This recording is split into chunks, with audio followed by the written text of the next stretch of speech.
Hello मेरे प्यारे प्यारे दोस्तों, आप सभी कैसे हैं। आर के न्यूज़ चैनल में आप सभी के स्वागत है। चलो आगे वीडियो हम लोग दिखाते हैं। ये तो लेटेस्ट न्यूज़ है। अरे लेटेस्ट न्यूज़ तो मैं तुझे दूंगा। 80% लोग या तो भूमिहीन होते हैं या उनके पास 1 एकड़ से भी कम की जमीन होती है। माधव आनंद जी, 85% लोगों ने 10वीं तक की पढ़ाई भी नहीं की होती है। 90% लोगों को अकुशल मजदूर का काम मिलता है और इन लोगों की पलायन करने से सालाना औसत आमदनी 26,020 रुपए ही होती है। इसका मतलब समझ रहे हैं आप। इस वजह से बिहार में इस तरह की स्थिति है और इस हिंसा में सबसे ज्यादा नुकसान भारतीय रेलवे को हुआ है। इसके अलावा कई जगह तोड़फोड़, पथराव और आगजनी की घटनाएं हुई है। लेकिन आज के दंगल में हम ये चर्चा करेंगे कि अग्निपथ योजना पर सबसे ज्यादा हिंसा बिहार में क्यों हो रही है, वो भी तब जब बीजेपी बिहार के सत्ता में भागीदार है। तो भी बिहार के नौजवानों को योजना के बारे में समझाया क्यों नहीं जा रहा। क्या इसके पीछे विरोधी दलों की सियासी चाल है? क्या बिहार में सत्ता पक्ष के अंदर भी दरार है? ऐसे तमाम सवाल होंगे। नौजवानों और सेना के रिटायर्ड लोगों की चिंताओं पर भी आज हम चर्चा करने वाले हैं।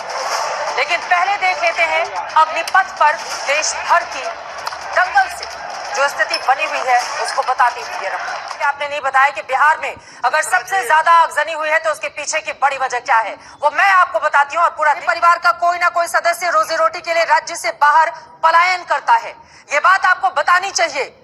इस अध्ययन के मुताबिक बिहार से पलायन करने वाले लोगों में से 80% लोग या तो भूमिहीन होते हैं या उनके पास 1 एकड़ से भी कम की जमीन होती है। माधव आनंद जी, 85% लोगों ने 10वीं तक की पढ़ाई भी नहीं की होती है। 90% लोगों को अकुशल मजदूर का काम मिलता है और इन लोगों की पलायन करने से सालाना औसत आमदनी 26,020 रुपए ही होती है। इसका मतलब समझ रहे हैं आप। इस वजह से बिहार में इस तरह की स्थिति है। माधव आनंद जी, और अगर इतने सालों से वहां पर नीतीश कुमार मुख्यमंत्री हैं, आपकी सरकार है, कभी बीजेपी के साथ कभी आरजेडी के साथ, तो सोचना चाहिए कि कमी इतनी ज्यादा क्यों है वहां पर कि छात्र उतरता है सड़कों पर अपनी मांगों को लेकर और उसकी मांगों को समझा पाने में आप लोग कामयाब क्यों नहीं हो पाए? कभी नहीं।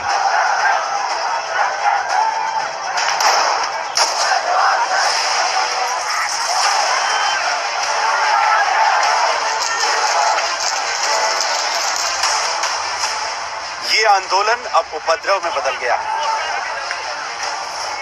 14 राज्य, 34 शहर, हर जगह उपद्रव ही उपद्रव।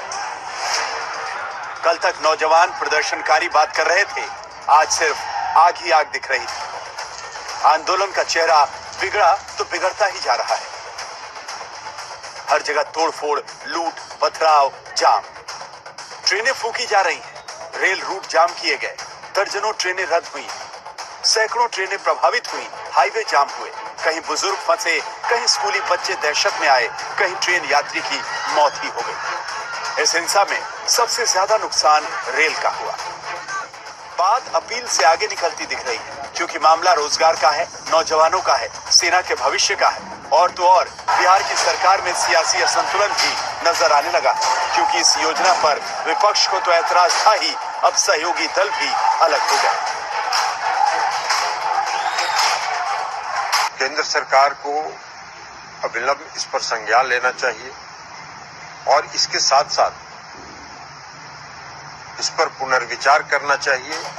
ये जेडीयू के राष्ट्रीय अध्यक्ष हैं, बिहार में इनकी सरकार है और इनके बयान से अंदाजा लग गया होगा आपको कि पूरे देश में सबसे ज्यादा उपद्रव बिहार में क्यों हो रहा है।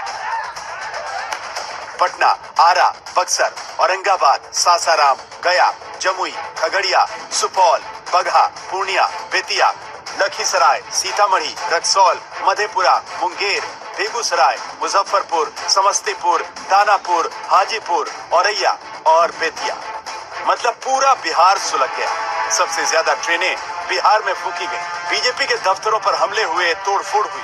और ऐसा क्यों हुआ, इसके तमाम कारण हो सकते हैं, लेकिन सरकार कहती है कि सब विरोधी करा रहे हैं।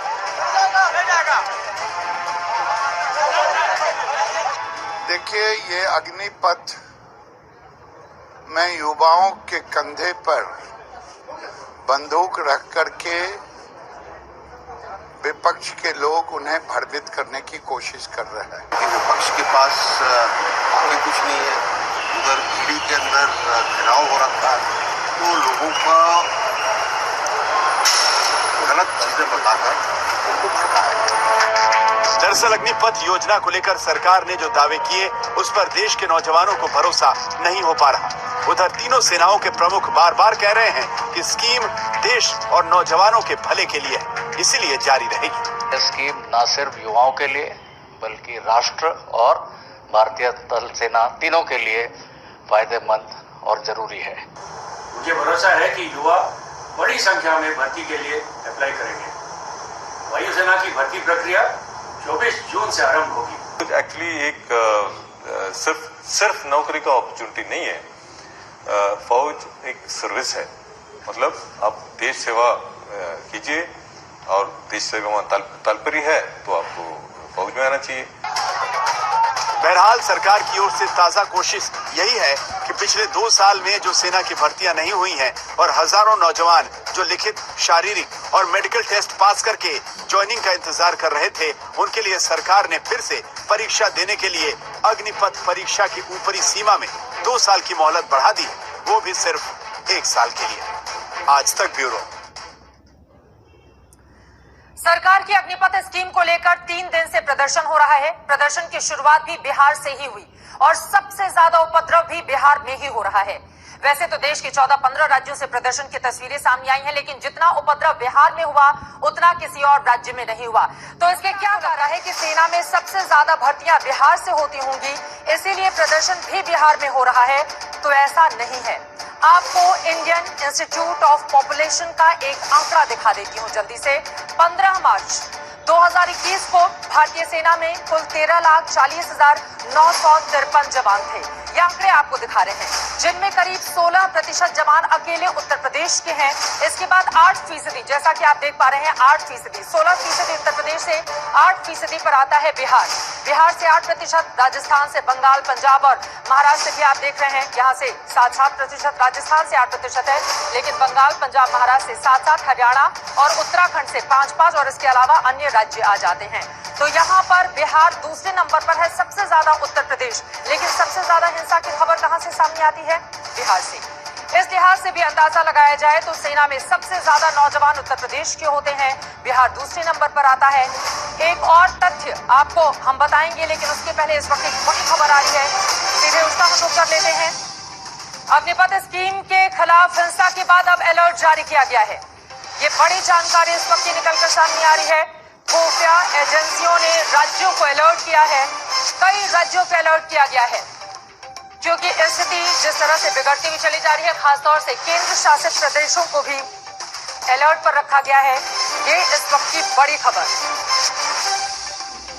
अफवाहों को रोकने पर एजेंसियों ने जोर दिया है, क्योंकि सोशल मीडिया के जरिए जिस तरह की तस्वीरें सामने आ रही हैं, उससे अफवाह ज्यादा फैलेगी तो कई राज्य जो अभी तक इसके घेरे में नहीं है, वहां पर भी आग ये भड़क सकती है। यही कारण है कि ये बड़ा फैसला इस वक्त किया गया है। खुफिया एजेंसियों ने राज्यों को अलर्ट कर दिया है, सूत्र ये बड़ी जानकारी दे रहे हैं। और इस वक्त एक और बड़ी खबर आ रही है, सीधे उसका हम रुख करेंगे। बड़ी जानकारी ये सामने आ रही है, जिस तरह से आगजनी की घटनाएं सामने आई हैं, अग्निपथ योजना के विरोध का सीधा असर रेलवे पर देखने को मिल रहा है। ये इस वक्त की बड़ी खबर आपको दे रहे हैं। पूर्व मध्य रेलवे की 164 ट्रेनें रद्द कर दी गई हैं। विरोध के असर से कुल 238 ट्रेनें प्रभावित हुई हैं। अग्निपथ योजना के विरोध का रेलवे पर सीधा असर देखने को मिल रहा है, खासतौर से बिहार, यूपी के बलिया।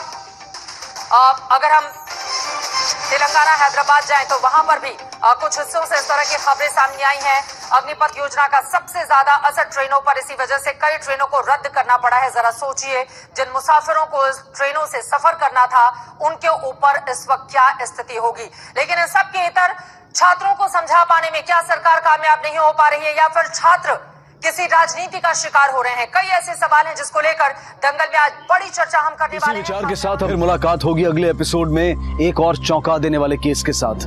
तब तक अपना और अपने परिवार का ख्याल रखें और देखते रहें